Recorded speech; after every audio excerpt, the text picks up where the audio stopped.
Pentecost marks the day the Holy Spirit descended on the apostles and disciples, the moment the church was truly born. With tongues of fire and the rush of a mighty wind, God empowered His people to speak boldly, clearly, and in languages understood by all present. It was the divine launch of a global mission. But what does that moment 2,000 years ago have to do with us today? In many ways, the church's mission today is very similar to what it was on that first Pentecost.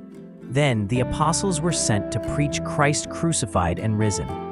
Now, we're still called to proclaim that same gospel, a message of salvation, hope, and new life.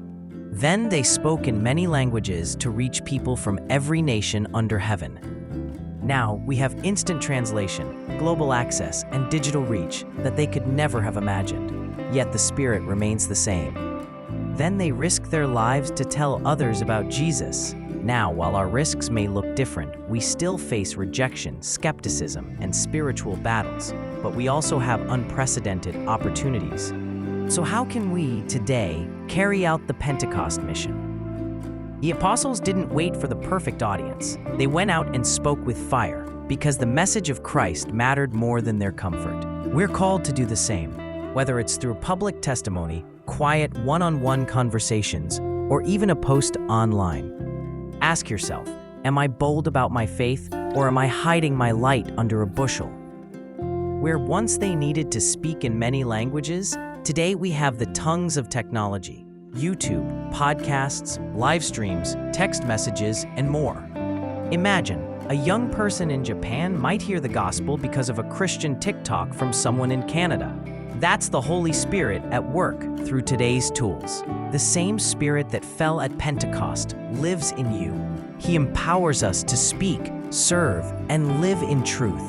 But like the apostles, we must wait on Him, pray to Him, and walk with Him daily. When we rely on our own strength, we burn out. But when we're fueled by the Holy Spirit, the mission becomes a joy.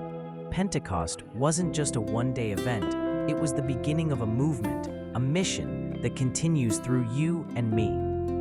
Today, we don't need to wait for tongues of fire. The fire's already been lit. The question is, will you carry it forward? Let us go out, filled with the Spirit, using every tool God has given us to reach a world still desperate for the good news. The Spirit is moving. The church is alive. The gospel must be shared.